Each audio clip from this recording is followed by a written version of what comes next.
സ്വാത്വികനായി ജീവിച്ച ഒരു നല്ലൊരു സയ്യിദായിരുന്നു. ആരോടും ഒന്നും ചോദിച്ചില്ല, ഒരു നല്ല വീടുണ്ടാക്കിയില്ല. തങ്ങളുപ്പാപ്പയെ ആളുകൾ കാണാൻ വരും, എന്തെങ്കിലും വിഷമം പറയും, എല്ലാവർക്കും ആ പരിഹാരം പറഞ്ഞു കൊടുക്കും. അതിന് പരിഹാരമുണ്ടാകും. തങ്ങളുടെ കയ്യിൽ അവർ എന്തും കൊടുക്കും. എത്രയോ റേഡിയോ വാച്ചുകൾ തന്നെ മഹാനായ തങ്ങൾ മരണപ്പെട്ടപ്പോൾ ഞാൻ കണ്ടിട്ടുണ്ട്. ഓരോരുത്തരും കൊടുത്ത ഹദിയയാണ്. ആ പണങ്ങള്, ആ കിട്ടുന്ന പണം എല്ലാം ചെലവഴിച്ച് പള്ളി ഉണ്ടാക്കി, വീടുണ്ടാക്കിയില്ല. സ്വന്തമായൊരു വീടിൽ കിടക്കണമെന്ന് ആഗ്രഹിച്ചില്ല. അള്ളാഹുവിന് വേണ്ടി പള്ളി ഉണ്ടാക്കി. അതെ, 1-ാം നിലയുണ്ടാക്കി, 2-ാം നിലയുണ്ടാക്കി, 3-ാം നിലയുണ്ടാക്കി. പള്ളിയുടെ പണി കഴിഞ്ഞപ്പോൾ പലരും തങ്ങളോട് വന്ന് ചോദിച്ചു, തങ്ങളെ ആ പള്ളി ഞങ്ങൾക്ക് തരണം, ഞങ്ങൾ നടത്തിക്കൊള്ളാം. തങ്ങൾ പറഞ്ഞു, എൻ്റെ ഉപ്പാപ്പാന്റെ സമ്മതമില്ലാണ്ട് ഈ പള്ളി ഞാൻ ഒരാൾക്കും കൊടുക്കില്ല. ആ ഉപ്പാപ്പ ആരാണ്? സയ്യിദുനാ റസൂലുള്ളാഹി സ്വല്ലല്ലാഹു അലൈഹി വസല്ലം.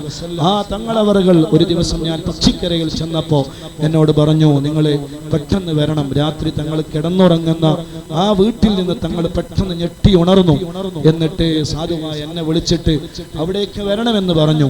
എന്നിട്ട് എന്നോട് പറഞ്ഞു, ഈ പള്ളിയും 60 സെന്റ് സ്ഥലവും മദനിയം കുടുംബത്തെ ഏൽപ്പിക്കുകയാണ്. മാഷാ അല്ലാഹ്. ഞാൻ തങ്ങളോട് ചോദിച്ചു, തങ്ങളെ ഞങ്ങൾ എങ്ങനെ ഏറ്റെടുക്കാനാണ്? തങ്ങൾ പറഞ്ഞു, നിങ്ങൾ മദനിയം കുടുംബം ഏറ്റെടുക്കണം.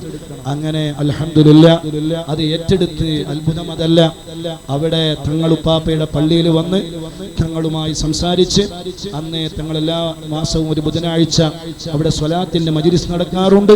ആ സ്വലാത്ത് മജ്‌ലിസിൽ പങ്കെടുത്ത് തങ്ങൾ ആ ചറ്റക്കുടിലിന്റെ ഉള്ളിൽ പോയി, റൂമിന്റെ ഉള്ളിൽ പോയി, തങ്ങൾ അതിന്റെ എല്ലാ കാര്യങ്ങളും സാധുവായി എന്നെ ഏൽപ്പിച്ച് തങ്ങളുടെ തലയിൽ ഞാനൊരു തലയെക്കെട്ട് കെട്ടിക്കൊടുത്ത് 5 മണിക്ക് തങ്ങൾ ഹദറത്തിൽ നിന്ന് ഞാൻ സലാം പറഞ്ഞ് കൈപിടിച്ച് ചുംബിച്ച് ഞാൻ അവിടുന്ന് പിരിഞ്ഞുപോയി.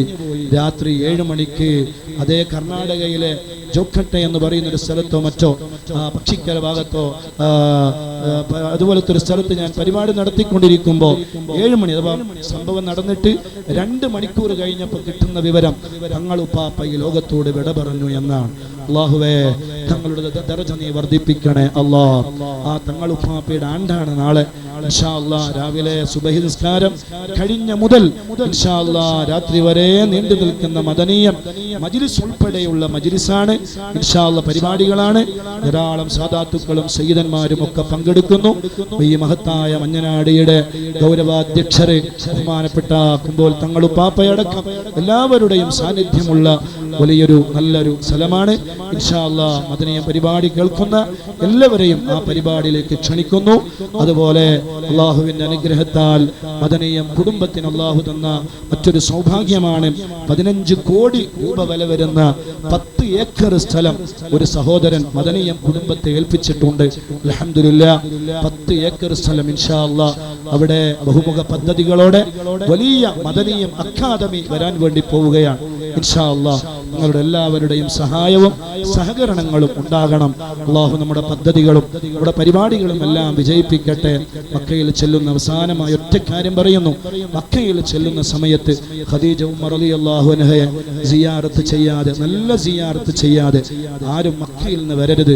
ഞാൻ പലപ്പോഴായി ഖദീജ ഉമ്മാന്റെ ഹദറത്തിൽ ചെന്നിട്ട് ഉമ്മാന്റെ പേരിൽ എനിക്കൊരു സ്ഥാപനം ഉണ്ടാക്കണം എന്ന് പറഞ്ഞ് ദുആ ചെയ്തതിന്റെ ഫലമാണ് 15 കോടി രൂപ വില വരുന്ന അതിമനോഹരമായ സ്ഥലം ഒരാൾ ഹദിയായി മദനിയത്തിന് തന്നത്. ഇൻഷാ അല്ലാഹ് ഉമ്മാന്റെ ഹദറത്തിൽ വെച്ച് എന്ത് ചോദിച്ചാലും ആ ദുആ മുസ്തജാബാണ്, യാതൊരു സംശയവുമില്ല. അങ്ങനെ ഒരാൾ മദീനയിലേക്ക് ചെന്നാൽ ആ സിയാറത്തും മഖ്ബൂലാണ്, യാതൊരു സംശയവുമില്ല. അല്ലാഹു നമ്മളെ ഖബൂൽ ചെയ്യട്ടെ. അല്ലാഹു